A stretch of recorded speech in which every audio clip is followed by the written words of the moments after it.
It's Kate. And Oliver Hudson. Host of the new podcast, Sibling Revelry. That's right. We started this show because, you know what? No one talks about siblings and that dynamic. The siblings, they know each other better than anybody. Yes. You know. Listen to Sibling Revelry on the iHeartRadio app, Apple Podcasts, or wherever you listen to podcasts. I'm Jacob Goldstein. I used to host Planet Money. Now I'm starting a new show. It's called What's Your Problem? Every week on What's Your Problem, entrepreneurs and engineers describe the future they're going to build once they solve a few problems.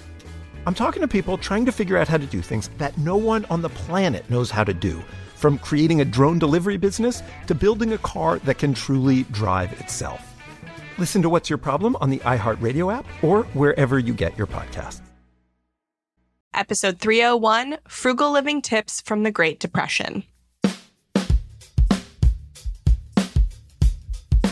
Welcome to the Frugal Friends Podcast, where you'll learn to save money, embrace simplicity, and live a richer life. Here are your hosts, Jen and Jill.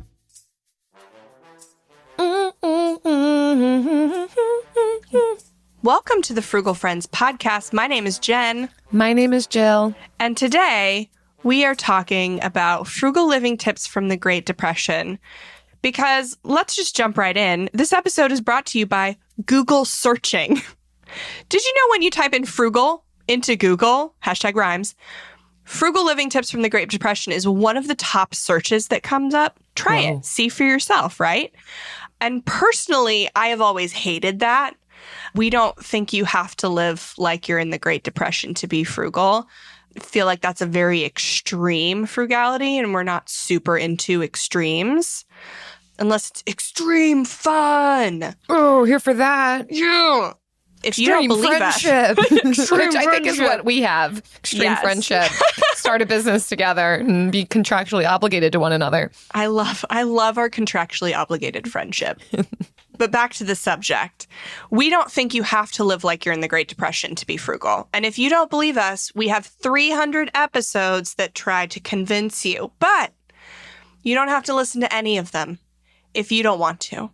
If you head to our YouTube channel and watch just season 1 of Debt Free Stories, we have 10 interviews with listeners just like you who've taken the principles we talk about on the show and used them to pay off a combined total over $800,000 of debt. So you can listen to all 300 episodes. That's fine. We're cool with that. Or you could just go to youtube.com/frugalfriends and watch 10 debt-free stories to be inspired to make the most of frugality without all the depression. Wow. Great Jen. Frugality, no depression. Oh, good tie-in. Also, I think the thing I'm most impressed with about this sponsor is how you added up the total combined debt paid off of all of the people we interviewed for season 1 of our Debt-Free Stories on YouTube. I love that. I did that. $800,000. I took all 10 numbers and I added them in my calculator. And then did you round up or round down? I had to have round down because I said over 800. Oh, so there it is. Yep. I would have said almost 800 so if true. I rounded up. Yeah. It's So in the details. It's in the fine That's print. what you learn when you're personal finance writers. You have to learn how to round up and down the words to say around them. Well, here's the thing. I also feel like this episode is timely because while we don't believe that frugality needs to look the same as it did for our grandparents who maybe lived through or were born into the time of the Great Depression, but we're also experiencing a time of high inflation. There's constant talks of a recession, and it could be advantageous to us to look at some of the principles that are worth keeping, like the take the meat, spit out the bones kind of thing that the economy does ebb and flow. Sometimes there's a frugality that works for us when we're in a bull market, and sometimes there's a frugality that works for us in a bear market, and sometimes it is just what we need for our current life circumstances. But I think especially now, more than maybe what we've seen in the past decade, there is a turn to okay, what can I gather from those who have gone before me, who have experienced financial strain? Maybe that was a bit unexpected. And what can I be learning and gleaning from that to be implementing, not to be super deprivation or overly unnecessarily stringent, but there are principles and wisdom to be gained from the generations before us on what can be helpful and useful for us now, whether we're in a recession or depression or not, but certainly when we are. Yeah. And if you're interested in learning a little bit more about recessions and kind of what our economy has been going through for the past year plus, especially past year plus, check out episode 224, Recession Proofing Your Finances with Megan Rebuse. She is Family Finance Mom on Instagram, and I highly recommend you go follow her. She teaches me so much about the economy in her posts. She greatly helps us understand what's going on with the Fed, with the recession. When we recorded that, literally last summer, we were heading into a recession. All the indicators pointed to it. And then they changed the indicators to keep us out. And so we've just kind of been on this line for like a year. And so if you want to kind of understand more about that, listen to episode 224, follow her on Instagram at Family Finance Mom. But first, listen to this episode. Yes. So we are first going to go through this article that comes from Everything Abode, 7 money lessons learned from the Great Depression. Jen and I are each going to pick 3 that we like. So there's going to be one outlier. So we'll have to just read the article to find you got to have to read it if you want to know the last one. Yes, it was so good. And I will also say at this point, I'm feeling especially warm to this topic because I think it does remind me of my grandmother, who I call her Gimba. That's no language other than my older sister, who couldn't say grandma as a young child, and it came out Gimba, and we made it up. It's our own language. But my Gimba was born during the Great Depression and carries with her many of the things that were a reality of that time frame, like embedded and instilled in her into her 60s, 70s, 80s. Now she's in her 90s. God bless her. She's bless so Gimba. Great. She has Alzheimer's, so she forgets most things, but she still remembers how to knit. So then that leads me to knit you some booties. Number 3 on here is the first one I've picked. Is one of the money lessons from the Great Depression is that DIYing things is a sound financial strategy. For many of us who we have grandparents or maybe parents who grew up during the Great Depression, it was a generation that believed in working with their hands, creating things, making repairs. These are things that are available to us now. We've just maybe let go of them, forgotten, don't want to. But if we want to take any of the wisdom or implement some of these strategies, this could be a really great place to start. Is there anything that you use often that you could make yourself? Is there any hobby that you want to pick up that could actually be useful for the things that you need, like sewing or gardening or making your own repairs? Is there something that's broken in your house and you're tempted to just throw it away and buy new? Learn from those who went before us and endured the Great Depression and try repairing it yourself. We do have something on our side called the internet that our grandparents did not have. Amen. Where we can look it all up. Don't know Blessing how to fix your toilet?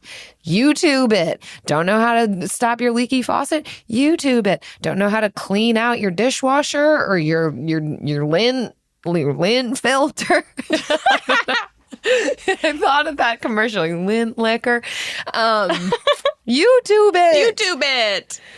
And you can DIY it yourself, and then you're going to benefit as a result of knowing more, feeling accomplished, not needing to buy new things. DIY it. We talk about this in the Frugal Friends Club, our membership, and I personally hate like DIYing a lot of things. Like, I'm not a DIYer, but when it comes to repairs and maintenance, yes, we will DIY before we call a professional just to see because we already have the thing. And so we would rather keep it out of a dump and try to repair it than just automatically go buy new. So that is where we DIY. I will not just like buy things and DIY something. Unless it's floating shelves, because, oh my gosh, I spend $150 on floating shelves, or I can buy an $18 like piece of wood. That's another story though. Typically, I hate DIYing, but we talk about this in our membership, and so many people have taken have run with that and saved so much money. Like just by simply like maintenance and repair DIY using YouTube. It's insane. So highly recommend that, even if you're not a DIYer, just starting kind of with something like that. Mm-hmm. I am personally going to jump back to number 1 and say it's more than just being frugal. That's the first money lesson. And I think that's kind of what we have tried to emphasize on our show, is that being frugal for the sake of being frugal or for the sake of hoarding money is a horrible financial strategy. Maybe it's not a horrible financial strategy. It's a horrible life strategy. But rejecting frugal just for the sake of not wanting to be the person that's seen as stingy or a moocher or who's cheap, also not a sound life strategy, because that's not what frugal is. So during the Great Depression, a person who was frugal was viewed as smart and responsible.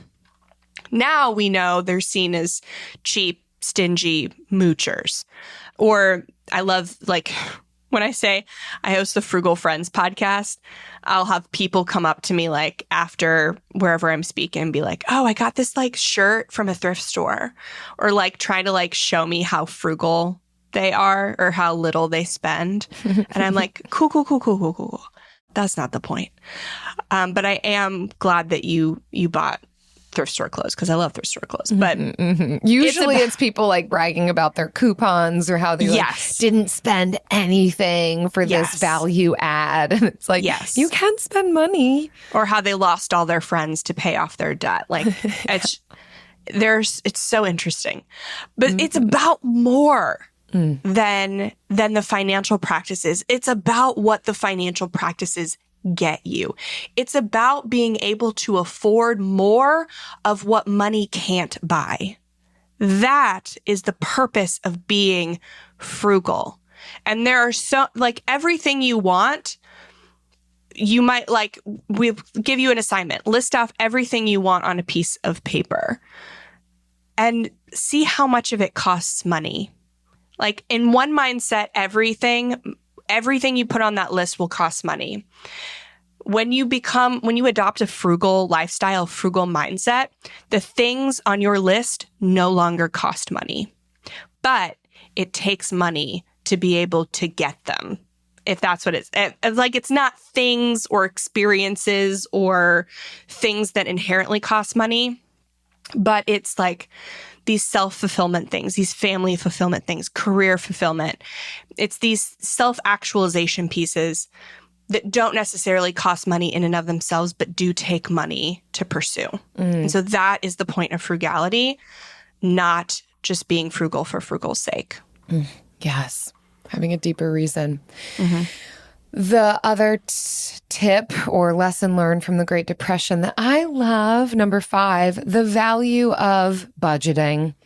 Said a different way, the value of a spending plan, the value of knowing how much money's coming in, how much money's going out, where is it going to. The more that we feel as though we have an understanding and are in control of that, the better off we're going to feel about our finances, the more intentional decisions we can make. And ultimately, the goal of really having a plan in place like that, and knowledge and understanding, is to spend less than we earn. So that doesn't mean that we can't ever spend or that our spending needs to look the same as somebody else, just that our spending, really, we want to get it to less than what we earn.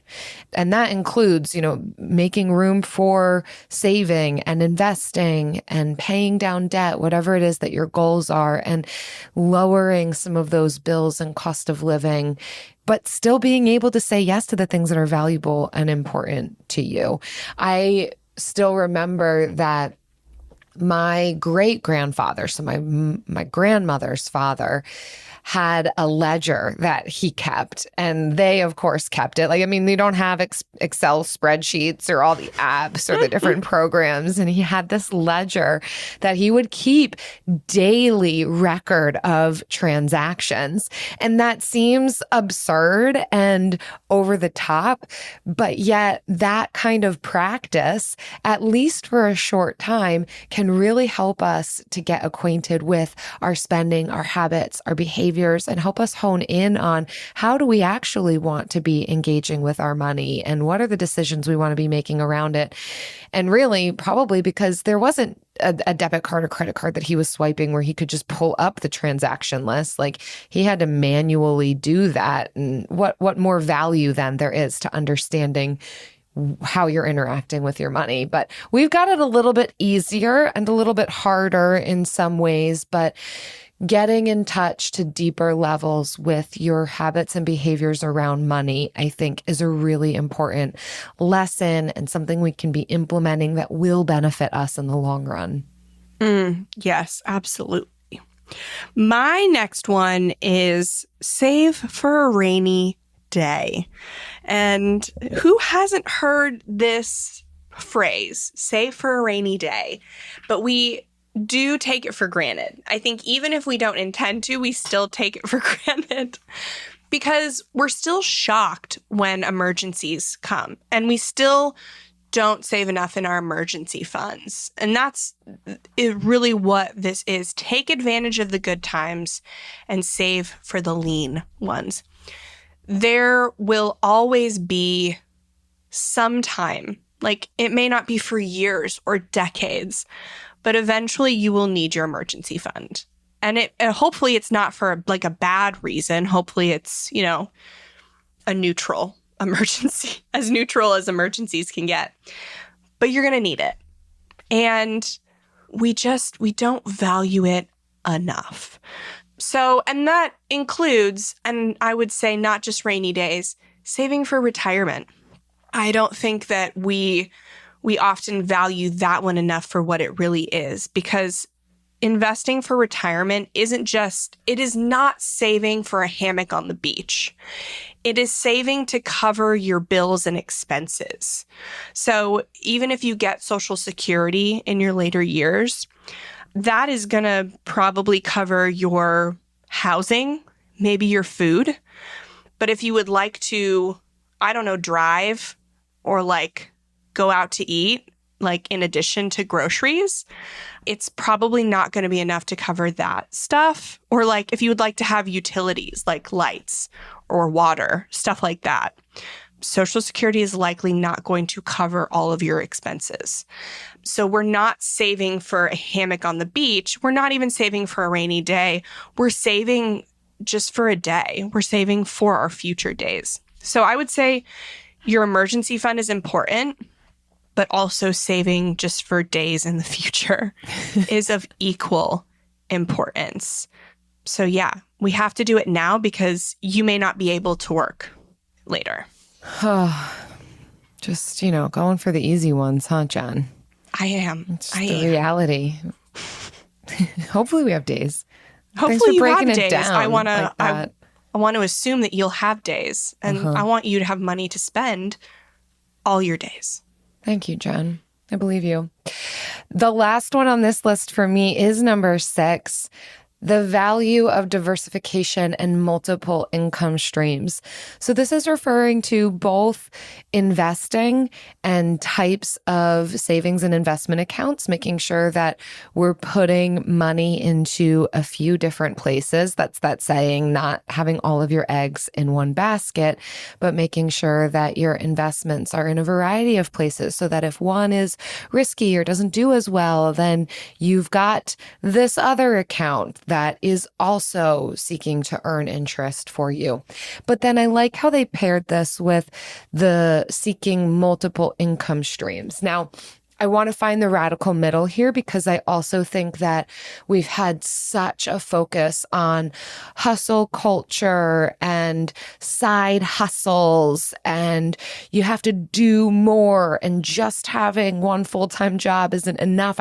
There was a recent commercial. I don't really see commercials. I think Eric and I were at a hotel or something and had the TV on, and this commercial just like caught me so off guard.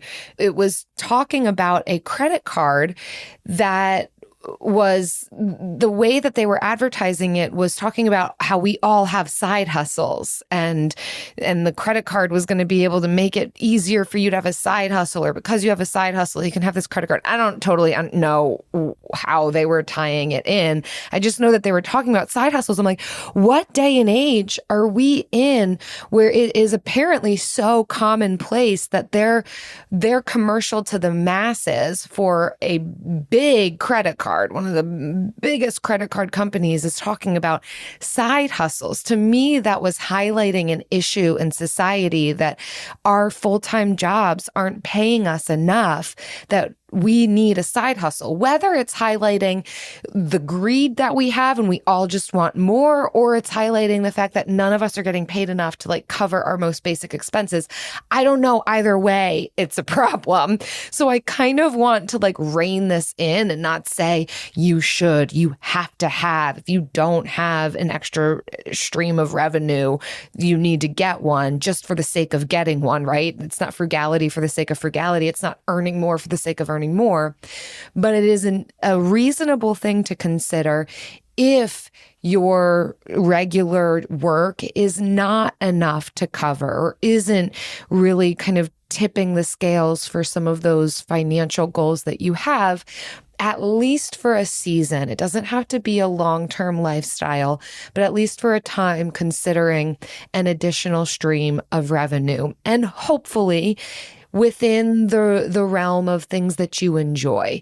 So are you already a biker, like a bicyclist, and you can fix your own bikes, and maybe you can pick up some extra cash fixing other people's bikes for them too, and that's something that you enjoy, and you get to chat with the neighbors while you do it? Or do you already watch your own children, and hey, what's two more?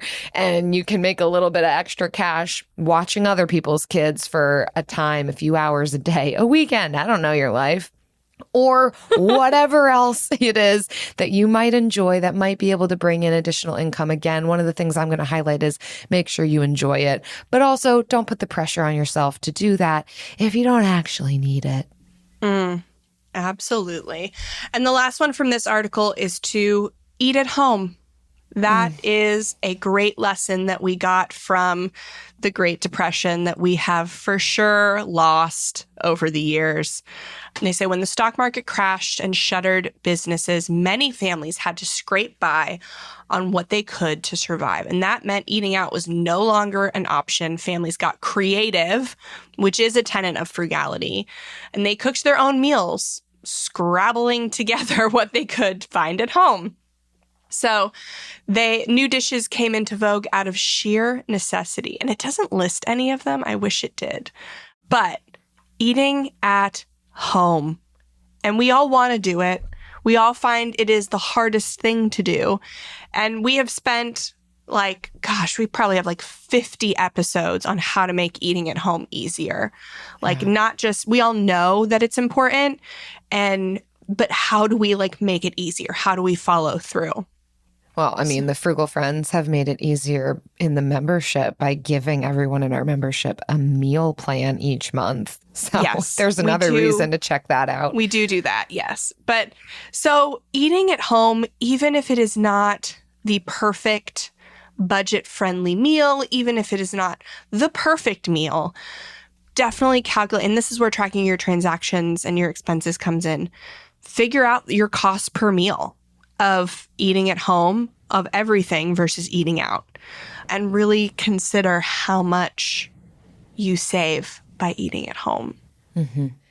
And talk with other people, get ideas. That's the best way, I think, to give new invigoration to it. And yeah, again, the internet is a great resource for us trying to implement on some of these things. AI might be the most important new computer technology ever. It's storming every industry, and literally billions of dollars are being invested. So buckle up. The problem is that AI needs a lot of speed and processing power. So how do you compete without costs spiraling out of control? It's time to upgrade to the next generation of the cloud, Oracle Cloud Infrastructure, or OCI. OCI is a single platform for your infrastructure, database, application development, and AI needs.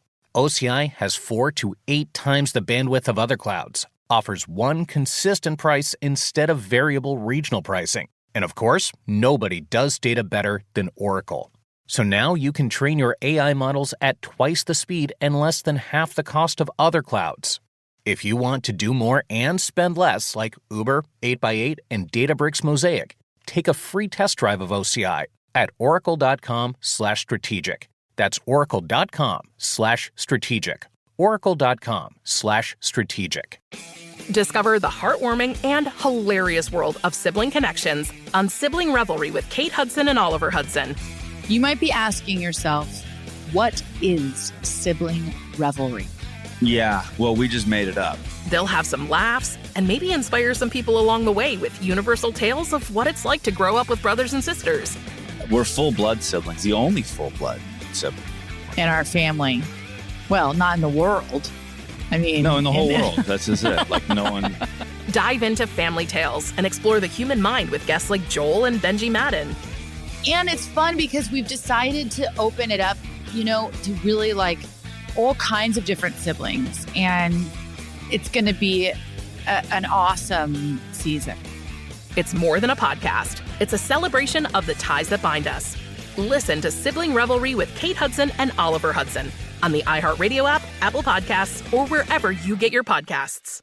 So moving on to the next article, which comes from Money Crashers, and it is 8 money-saving frugality tips from the Depression era. Again, Jen and I are just going to go through 3 of our faves. I'm just going to kick it off with number 1 because I love it so much. And I'm putting it in all caps, even though the article doesn't.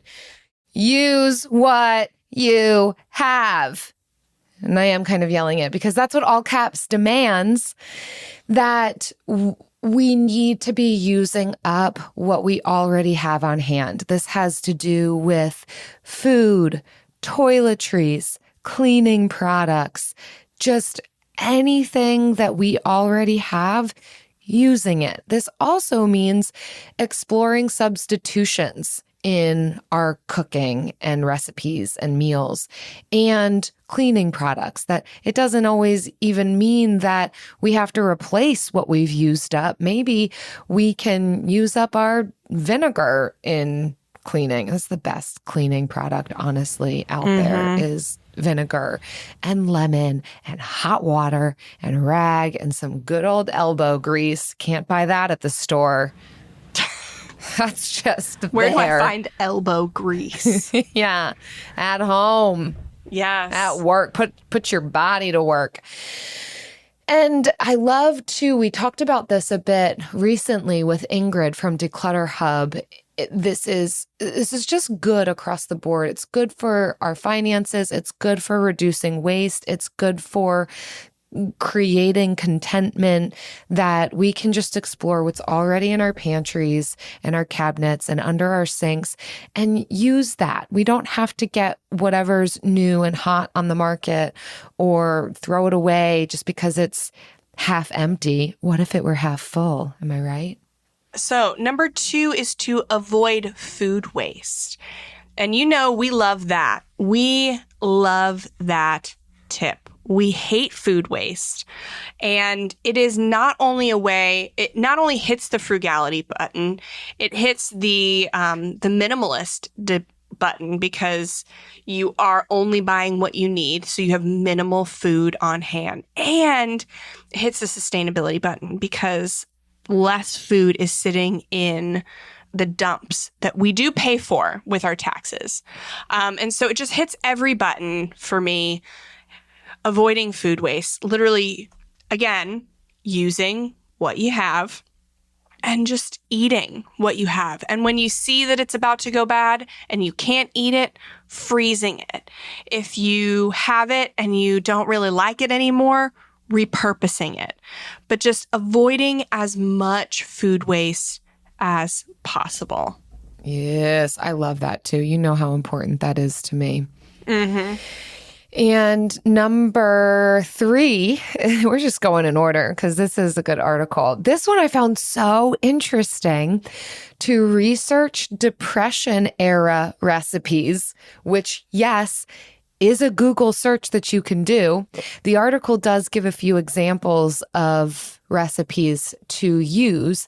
Now, again, I'm going to challenge us to hold the radical middle here, because there are some things that we do out of necessity that aren't required long term, and some things that are just good long term. Like, if we don't have to find recipes that don't use milk, eggs, whatever, then don't explore that. But if you are feeling the pinch of the price of eggs and animal products and meat, there is a plethora of resources for you.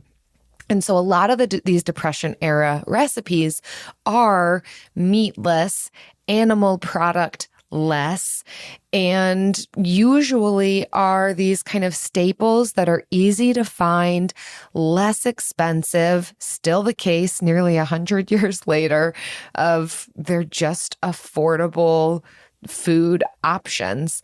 I think they gave like a carrot cake recipe that doesn't use any dairy in it.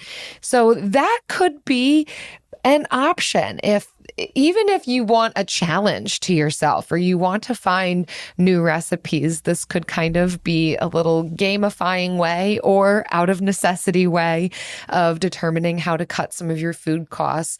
Let's dig back into the past. What did our grandparents and great-grandparents make when money was tight? And maybe you'd find yourself a good recipe in there. All right, for my next one, I'm going to jump to number 7 and say use less electricity. So I'm not about going off the grid. Like, that's not me.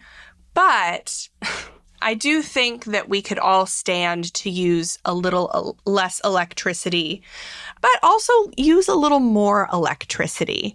So hear me out. The move away from towards electric vehicles. I love that. So using a little more electricity in lieu of gasoline, guzzling products. Cool. But then in the things that we are used to using electricity for. So maybe that means staying off your phone a little so that you don't have to charge it as many times throughout the day. Or turning the lights off during the day. You can keep your lights on at night. I know Travis will, every time I leave the room, Travis turns off a light. And I'm like, I was just going to go right back into that room. And I would like it to be lit. So within necessity, meet your necessities. The boogeyman away, the lights can be on. But if it's daytime, the boogeyman is not there and you don't need the lights. Right. So maybe on the shoulder season. So this is my favorite one. In the shoulder seasons, spring and fall, using the natural air conditioning that is all around you. Going outside more. Oh my gosh, spending more time outside is so underrated. Yeah. So just kind of not trying to unplug things at the end of the night to save, a couple cents in electricity, but doing big things that will lower your energy consumption so that you can maybe compensate with something else that's using electricity that is, not using another more expensive utility. I don't know, gas is more expensive than electricity, right? Yes, typically. Yeah. So I would say, save where you can so you can spend it elsewhere. To me, turning out the lights, especially if you have LED light bulbs, is like the latte factor. Like you focused on the wrong thing. Thanks, Kanye. Like we want to look at, when it comes to electricity, what are the heavy hitters? And that's going to be your washing machine and dryer and your oven and your bigger appliances. And so and the HVAC system, like you're referencing, Jen. And so is there an opportunity to air dry your things and not use the dryer? Can you make a cold dinner, especially in the summers, your pasta salads, your just something that's a little bit more light and fresh, and you're not turning on the oven, which is dual purpose. You're not overheating yourself and you're not spending a ton of electricity. Does your house need to be max heated and cooled all of the time? Or are there alternative ways that you can be looking at? Can you just open the window? So those are the things I would encourage us to look at more than just like, did you turn off the light in the bathroom? That's just not going to save you much. Pennies. All my dads out here listening to this are like, don't touch the thermostat. Yes. They're like here for it. So yeah, let's think about our heavy hitters and focus on those. I think doing more activities outside in those shoulder seasons, or I guess for us it's the shoulder seasons, but for maybe Northerners it's summer, and just try and do that instead of like kind of nickel and diming your savings with electricity. Yeah. The last one I'm calling out on here is number 6, make your own. Kind of connected to DIY, but thinking next level of what can I do myself, make my own, that works maybe just as good, if not better, saves me money. The thing about making your own is that typically it's not going to save you any time. It's mostly going to save you money, and is often has the added benefit of maybe being the healthier, more sustainable, better for you alternative. So it does have a few things going for it, but it definitely typically does not have the time-saving element. But we're talking about making your own cleaning products, which is usually just vinegar and water. That doesn't take a ton of time. I will encourage you to do that. Making your own beauty products, depending on what we're talking about, that could take some extra time. Kombucha, they list. I've not tried this. I know a lot of people who have gotten into this. Hats off to you. That feels like even next level. That's the elevated tier up. I don't know if I trust myself, but that's fun. Canned foods. That feels like something I might get into eventually, of canning foods. I would can foods before I'd make kombucha, but I also don't like kombucha. I think it's making your own pie crust, your own pasta, doing your own beans, but whatever's going to be most important to you feels like it's going to be the most cost saving. But an additional thing I'll add to this section is making your own could be an activity that you do with your kids or with a friend. If there's something here that sounds interesting, you could pair it with an opportunity to get together with other people, try something new together. That's reminding me, actually, as I'm talking about that interview we had recently as well, talking about going more plant-based and getting together and trying new recipes with people, trying these things out, trying canning food together. So that appeals to me because I think it combines a couple of different values. Certainly the value of spending time with other people, community, and saving money. So just being creative, making your own, figuring out how you can incorporate other people into that process. I love that one. Amen. I, again, not a big DIYer, but I do appreciate it on occasion for the big things. So if you're not a big DIYer, then reserve it for just some of your heavy hitters. like we mentioned before. And my last one is my favorite one. It's always my favorite on any list I find, and I happen to find it on a lot of lists because I'm looking for it.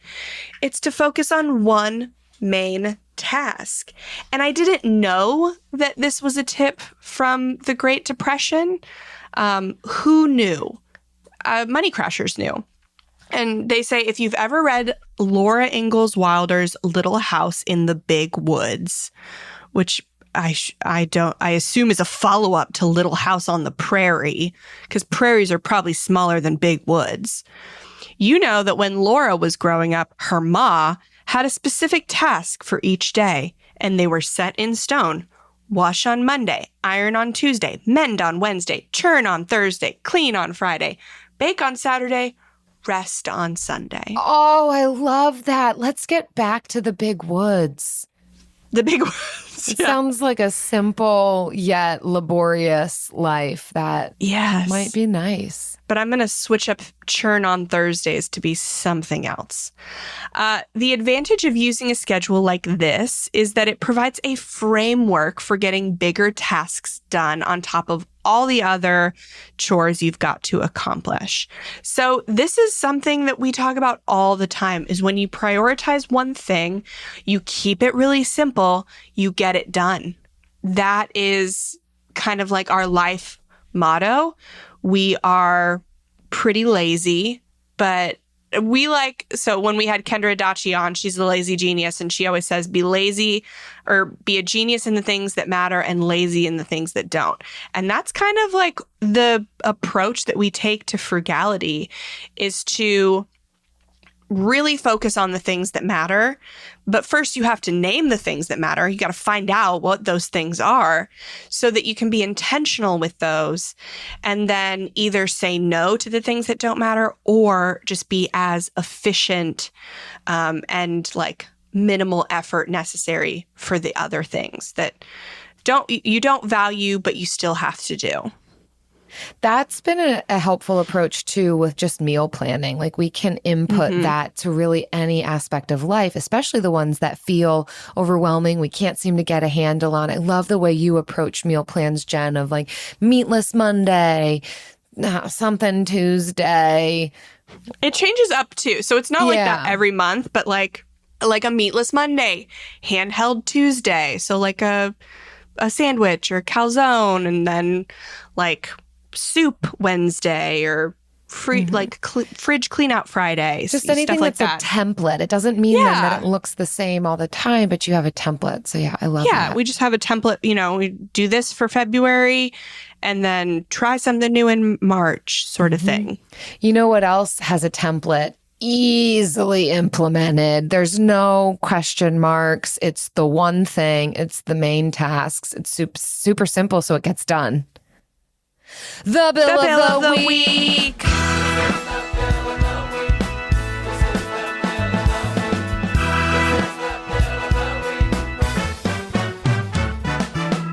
That's right. It's time for the best minute of your entire week. Maybe a baby was born and his name is William. Maybe you paid off your mortgage. Maybe your car died and you're happy to not have to pay that bill anymore. Duck bills, Buffalo Bills, Bill Clinton. This is the bill of the week. Hi, Jen and Jill. This is Kim from Rochester, Minnesota. Just wanted to say I appreciate everything you guys do on the podcast. It's been great for helping me create a budget. My bill of the week is the 6% raise that I got at work. I will be using these extra bills towards putting my dog in obedience classes. I rescued him off the streets of Alabama, and I'm super excited for him to go into obedience school and nose work, which is a canine sports competition. These are things that we can do together, and I'm really excited about it because he's been great for my mental health. Sometimes I wonder who rescued who, and I look forward to doing these classes with the extra money that I get. Thanks, guys. Oh, Kim, This is amazing. Yes. This is so celebratory. First of all, congratulations on your 6% raise. That's exciting. Well done. Sounds well earned, well deserved. And then your very intentional, values-based approach to how you're choosing to allocate some of that increased revenue. Sending your doggy to obedience school so that you can find fun things to do together. How amazing. This is one of those like one thing expenses, right? So like we were just talking about like focusing on one main task, like getting your one main thing, like using your raise to put your dog in obedience school will save you money in so many ways in the long run, even though you're just doing it to like make life easier and to have more things to do. Like a dog that's trained chews up like your stuff less and does not, attack people on the street. And these are all like actual stories that I hear all the time from dog owners. So that you don't have to pay for that person's medical bills. There are like so many reasons why this expense is going to compound your savings over time. And I think as somebody who does not own a dog, I have a lot of respect and appreciation for people who train their dogs really well, especially for like, I don't know, what was that nose test? Like that, like competition thing, like just to go above and beyond to do fun things with them. I very much appreciate that. Yeah. As somebody that doesn't like to get attacked by dogs. It's kind to you. It's kind to your dog. Well done, Kim. Thanks for sharing. If you all listening have a bill where you're sending someone to obedience school, we want to hear from you. That's just good, clean fun. Visit frugalfriendspodcast.com/bill. Send us your bill because we're not stopping. We're focused on this one thing. Maybe your dog's name's Bill. Discover the heartwarming and hilarious world of sibling connections on Sibling Revelry with Kate Hudson and Oliver Hudson. You might be asking yourself, what is sibling revelry? Yeah, well, we just made it up. They'll have some laughs and maybe inspire some people along the way with universal tales of what it's like to grow up with brothers and sisters. We're full-blood siblings, the only full-blood sibling. In our family. Well, not in the world. I mean... No, in the whole world. That's just it. Like, no one... Dive into family tales and explore the human mind with guests like Joel and Benji Madden. And it's fun because we've decided to open it up, to really like all kinds of different siblings. And it's going to be an awesome season. It's more than a podcast. It's a celebration of the ties that bind us. Listen to Sibling Revelry with Kate Hudson and Oliver Hudson on the iHeartRadio app, Apple Podcasts, or wherever you get your podcasts. From the studio who brought you the #1 podcast, The Piketon Massacre, this is Murder 101. A group of high school students started a project to research a string of unsolved murders. Those murders happened in the mid-1980s. He's out there doing stuff. He just didn't stop. Everything that the students predicted through their profile turned out to be accurate. Redhead killer profile. Male, Caucasian, 5'9" to 6'2", 180 to 270 pounds. Unstable home, absent father and a domineering mother. Right-handed, IQ above 100, most likely heterosexual. There is no profile of this killer except for the ones the students created. Just because some of these women no longer have people to speak for them does not mean that they deserve to not be spoken for. What if this guy's still alive? Like, what if he comes after us? I said, are you going to kill me? And he said, yes. Listen to Murder 101 on the iHeartRadio app, Apple Podcasts, or wherever you get your podcasts. And now it's time for the lightning round. How's that for mouth sounds? So sorry, Christian. Christian hates our mouth sounds. He doesn't hate our mouth sounds. He's just so polite in saying, you have a lot of mouth sounds. Drink more water. I just want you to be healthy. Yeah. Okay, so this one's from Goldie, our podcast manager. And she says it's because she fell down the rabbit hole that is Reddit. And I fell down the same rabbit hole because she left the link to it. She says, what Depression-era trick did your parents or grandparents teach you that you're still doing today? And we'll link to this Reddit thread, I guess it is, in the show notes, because you might enjoy it as well. Reddit, such a great place. Vulnerability yes. Jill, round. Kick us off. My grandmother, my Gimba, she feels so integral to so many things that I do now. Like the list could go on and on and on. But to name a few, keeping and reusing tissue paper for gifts. It might be like borderline cheap, but hey, why not? Why throw out very reasonably still good tissue paper just because it has a few wrinkles in it? I mean, I don't think I've ever had to buy new tissue paper. I got the tissue paper from a grandmother that went to my mom that's now mine. Even when I give gifts, if it looks like the person's going to throw it away, I'll like take it back. Not the gift, just like the tissue paper.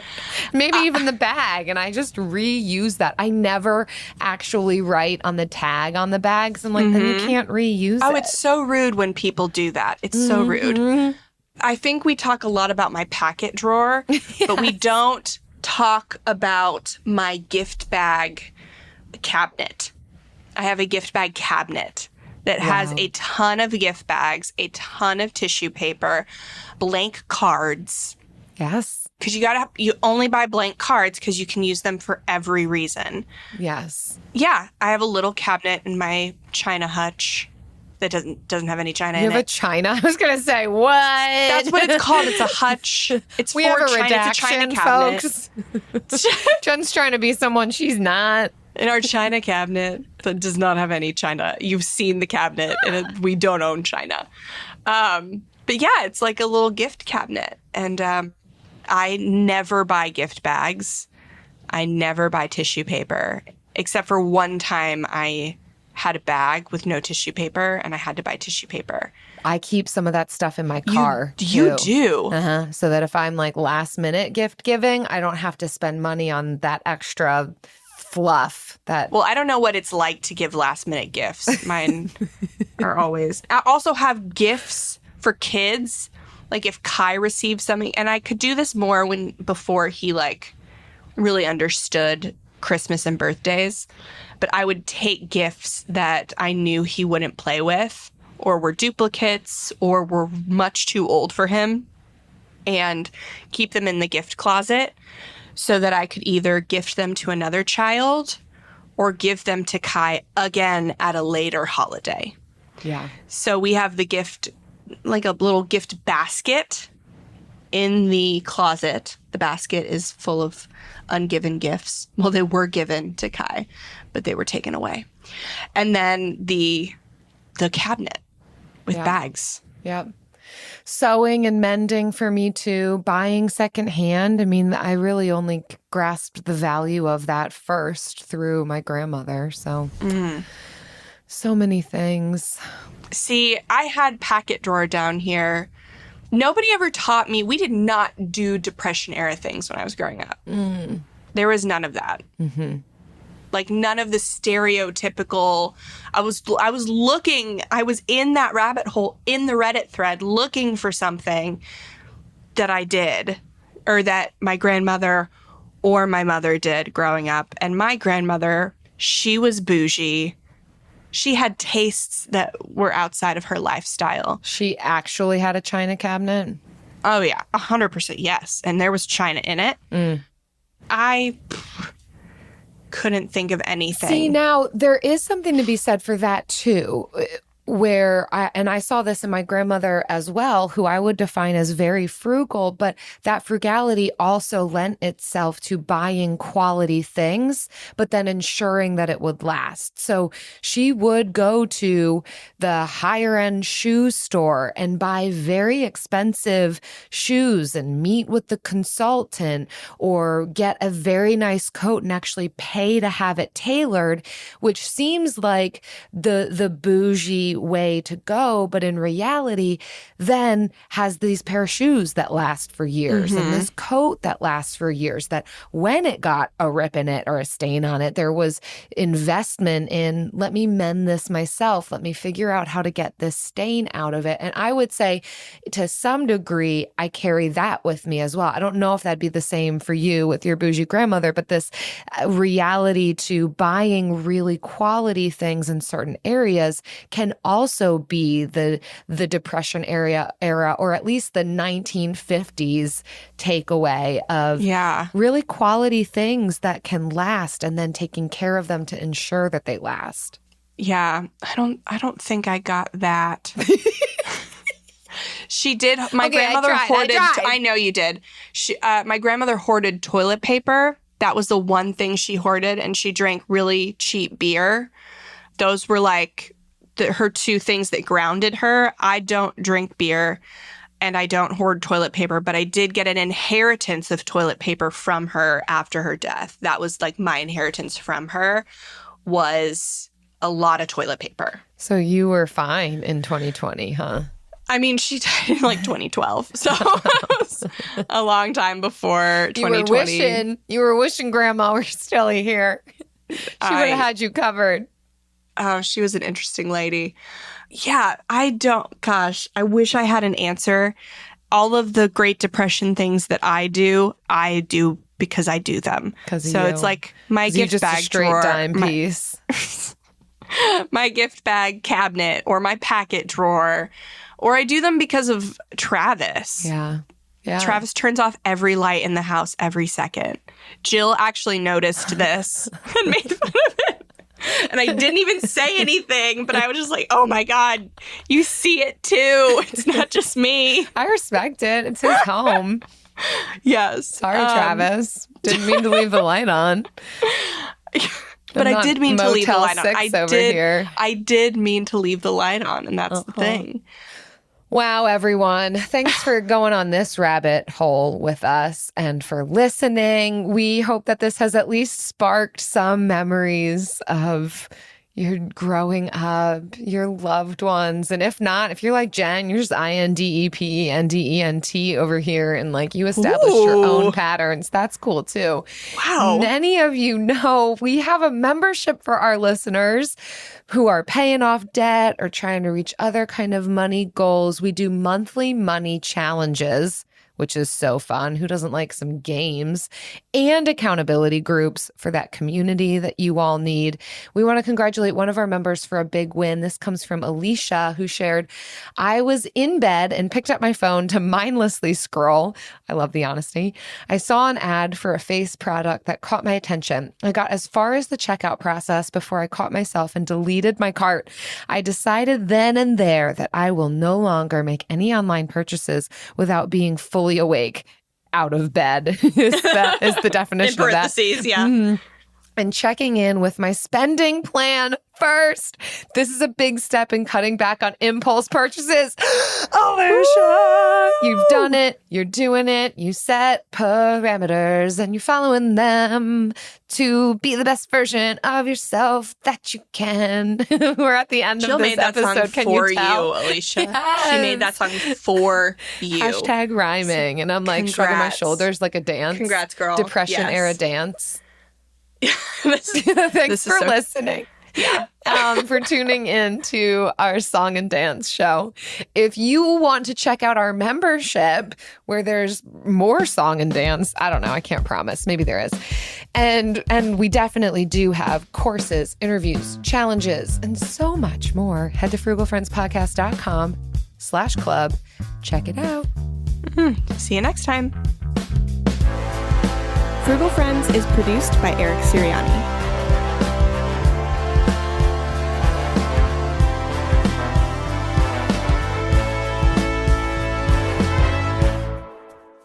Jill, tell me about TJ Maxx.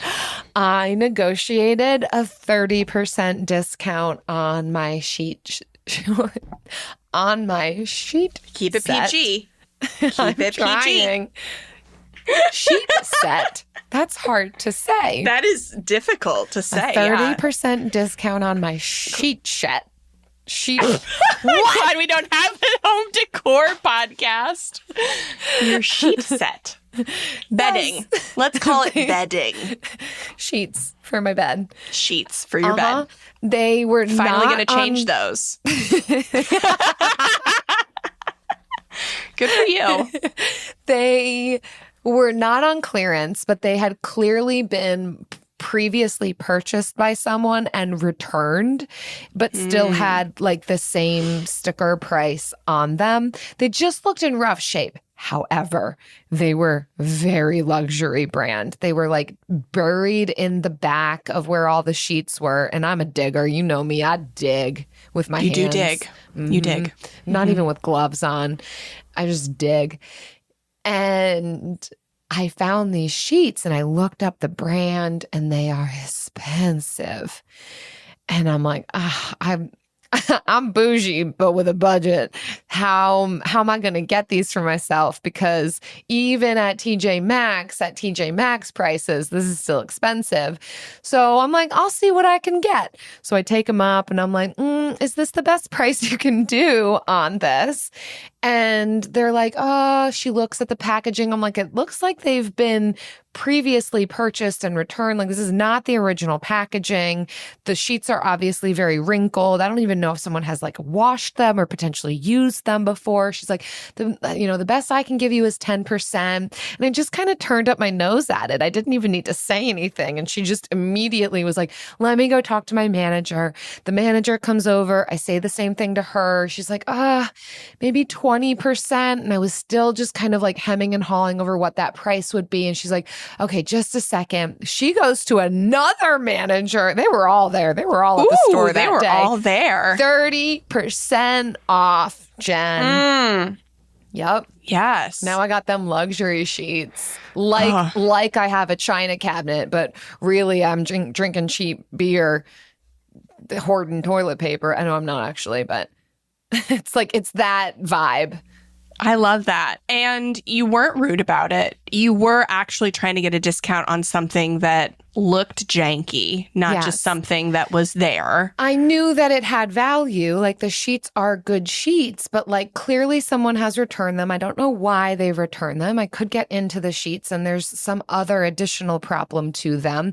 The packaging's just not good. They were wrinkled. And then when I got home, they were very clearly washed before because they had a very clear like detergent smell to them. I hate detergent smells. I'm a very non-scented kind of person. So I am glad that I kept pushing because like I was not pleased with the way that they smelled. That's great. I am proud of you. Thank you.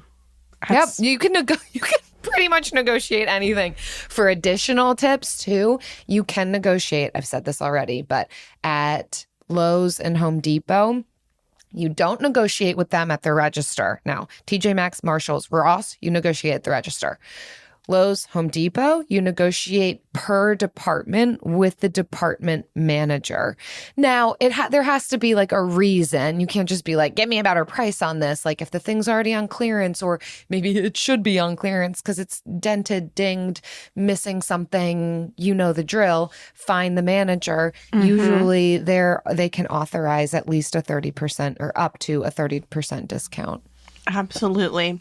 And you know where you shouldn't negotiate is the Gap. Because I worked at the Gap and I had a horrible experience with someone who was a disciple of a financial guru who shall not be named, who told people that you can negotiate anything anywhere. And so he was so rude to me, a 19-year-old working at the Gap, about how he could get more money off for... It wasn't even his purchase. It was his daughter's purchase for her kids. And just was adamant that he was going to get... There was a discount we offered if you got a credit card. They're always going to push for the credit card. That's the only way, yeah. And he was adamant he was going to get that discount without a credit card. And I was like, there's literally, like, there's discount code won't go through unless you pay with a Gap credit card. Like, I'm all for you not getting the credit card, but I can't give you this discount and there's no other discount like it available right now. He was so rude. Talked to my manager. She said the same thing, just would not let up. And his daughter was so embarrassed. And I was embarrassed for her. It was an awful experience. So don't be that guy. Yeah. Don't make the person on the other end feel awful. I would say the best you could do at a store like that is just ask, are there any promotions running or coupons I should be aware of or discounts being offered? And or if you do find something janky, like if there was something janky at the Gap, we could give you a discount on it. That is totally, but this was like $200 worth of perfectly good items that didn't, it's not going to happen. So especially if you're being rude. No, I'm not going to do you a favor. Right. Why would I do you a favor? Right. So I do believe you can negotiate anywhere if you do it in the right way on the right products. Wow. That was like a bonus episode. There you go. Discover the heartwarming and hilarious world of sibling connections on Sibling Revelry with Kate Hudson and Oliver Hudson. Dive into family tales, explore the human mind, and laugh with guests like Joel and Benji Madden. It's more than a podcast. It's a celebration of the ties that bind us. And it's fun because we've decided to open it up to really like all kinds of different siblings. And it's going to be an awesome season. Listen to Sibling Revelry with Kate Hudson and Oliver Hudson on the iHeartRadio app, Apple Podcasts, or wherever you get your podcasts. Hi, I'm Frances Fry. And I'm Ann Morris. And we are the hosts of a new TED podcast called Fixable. We've helped leaders at some of the world's most competitive companies solve all kinds of problems. On our show, we'll pull back the curtain and give you the type of honest, unfiltered advice we usually reserve for top executives. Give us a call and we'll help you solve the problems you're stuck on. Listen to Fixable on the iHeartRadio app, on Apple Podcasts, or wherever you get your podcasts.